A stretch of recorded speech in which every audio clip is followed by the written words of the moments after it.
Max 19 साल का college में पढ़ने वाला एक लड़का था। उसके पापा एक बहुत बड़े मॉल में एक सिक्योरिटी गार्ड थे। उनके वर्किंग आवर्स तो बहुत लंबे होते थे, मगर उन्हें उसके बदले में पैसा काफी अच्छा मिल जाया करता था। सब कुछ ठीक चल रहा था, मगर एक दिन अचानक मैक्स की मॉम की तबीयत बहुत ज्यादा खराब हो गई। मैक्स के पापा ड्यूटी पर थे, इसलिए मैक्स खुद ही अपनी मॉम को जल्दी से हॉस्पिटल ले गया। हॉस्पिटल ले जाने के बाद डॉक्टर ने मैक्स को बताया कि उसकी मॉम की एक किडनी खराब हो चुकी है और दूसरी भी बहुत कम काम कर रही है, इसलिए उसकी मॉम को हर हफ्ते डायलिसिस के लिए हॉस्पिटल लेकर आना पड़ेगा। कुछ वक्त तो मैक्स के पापा ने सब हैंडल कर लिया, मगर फिर मैक्स की फैमिली में पैसे की कमी होने लगी। मैक्स की मॉम के इलाज में ढेर सारा पैसा लग रहा था और मैक्स के कॉलेज की फीस भी काफी थी। अपने पापा को पैसा कमाने के लिए इस तरह से स्ट्रगल करते देख मैक्स ने सोचा कि उसे भी कहीं पार्ट टाइम जॉब करके कुछ पैसे कमाने चाहिए, ताकि वो अपने पापा को फाइनेंशियली सपोर्ट कर सके। मैक्स ने तभी से अपने लिए एक नाइट जॉब ढूंढनी शुरू कर दी। वो दिन में कॉलेज जाता और पढ़ाई करता और रात में नौकरी की तलाश में निकल जाता। कई जगह घूमने के बाद बड़ी मुश्किल से मैक्स की एक गेमिंग सेंटर में जॉब लग गई थी। उस गेमिंग पार्लर का नाम था Freddy's gaming and pizza zone.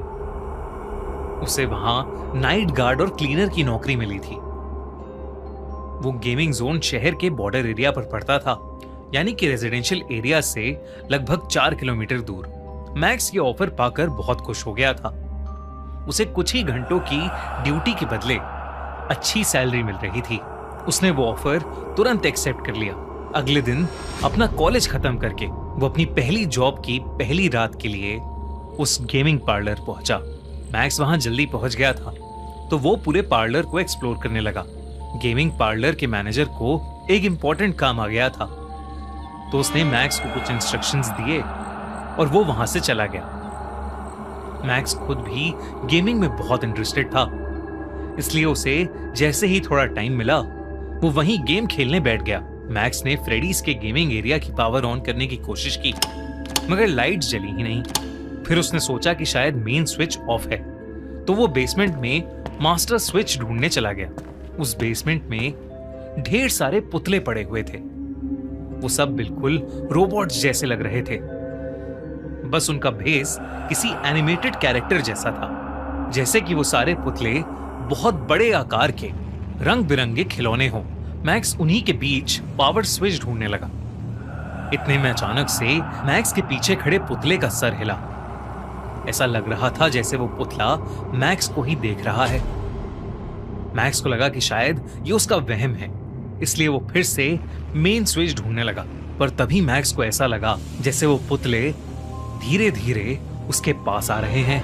अचानक से उसे अपने पीछे से किसी के जोर से हंसने की आवाज आई, पर वो जैसे ही पीछे मुड़ा उसने देखा कि सब कुछ बिल्कुल नॉर्मल था।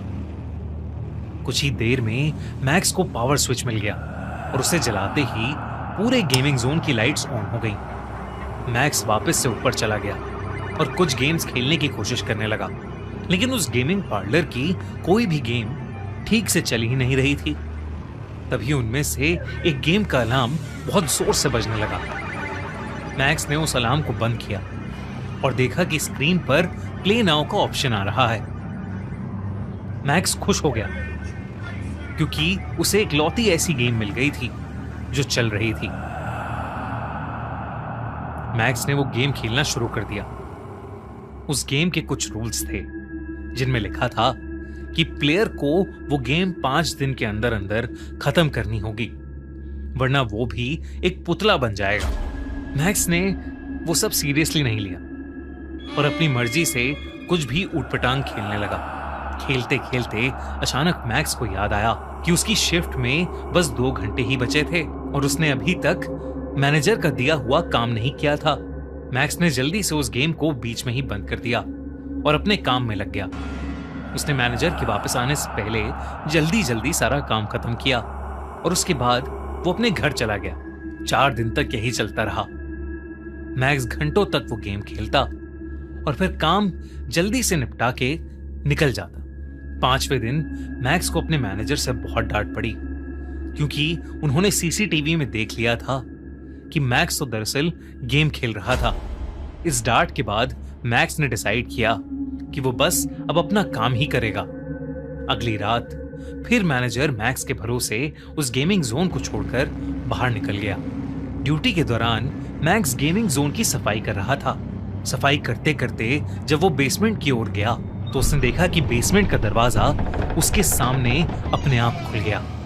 मैक्स धीरे धीरे बेसमेंट में जाने लगा और तब पहली बार था जब मैक्स को देखा कि बेसमेंट के फर्श पर खून के धब्बे हैं। तभी अचानक से बेसमेंट में रखे गेम का स्क्रीन अपने आप ऑन हो गया।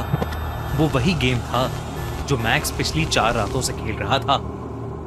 उस गेम का अलार्म जोर जोर से बजने लगा। मैक्स ने जाकर वो गेम ऑफ कर दिया और तभी उसे ऐसा फील हुआ जैसे कोई उसकी तरफ आ रहा है। उसने पलट कर देखा तो बेसमेंट के पुतले उसके पीछे एक दीवार के साथ खड़े थे, जिनमें से एक पुतला कहीं गायब था। मैक्स हर तरफ उस पुतले को ढूंढने लगा, क्योंकि वो जानता था कि मैनेजर हर चीज का इल्जाम मैक्स पर ही लगा देगा। मैक्स पूरे बेसमेंट में उस पुतले को ढूंढने लगा, मगर उसे वहां कुछ नहीं दिखा। तभी बेसमेंट की लाइट्स फ्लिकर करने लगी और मैक्स को फिर से वही भयानक हंसी की आवाज आने लगी। वो आवाज बेहद डरावनी थी और मैक्स के करीब आती जा रही थी। तभी उसने देखा कि 2 लाल आंखें सीढ़ियों से नीचे वाले जगह से उसे घूर रही हैं। मैक्स की धड़कनें मानो रुक सी गई थी। वो धीरे धीरे बेसमेंट से निकलने की कोशिश करने लगा, मगर उसका दिल दहल उठा जब उसने देखा कि बेसमेंट में पड़े हुए सारे पुतले अब उसकी तरफ ही चलते हुए आ रहे हैं। मैक्स कदम पीछे लेने लगा, मगर वो 2 चमकती लाल आंखें अब उसके पीछे से उसकी तरफ आने लगी थीं। उन सारे पुतलों ने मैक्स को हर तरफ से घेर लिया था। अचानक से मैक्स को दौरे पड़ने लगे। ऐसा लग रहा था जैसे मैक्स को सांस ही नहीं आ रही है। और फिर वो पुतले धीरे धीरे मैक्स के करीब आए और अपने नुकीले दांतों और हाथों से उसे काटने और नोचने लगे।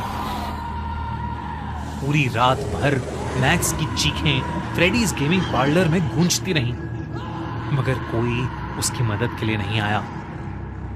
उस रात के बाद से मैक्स मिसिंग हो गया। पुलिस ने सीसीटीवी फुटेजेस भी चेक की, मगर उन्हें उन रिकॉर्डिंग्स में कुछ नहीं मिला। मैक्स के पेरेंट्स ने उसे बहुत ढूंढा, पर वो कहीं नहीं मिला। किसी का ध्यान उन पुतलों की तरफ नहीं गया जो चुपचाप वापस बेसमेंट में जाकर खड़े हो गए थे, जैसे कुछ बदला ही ना हो।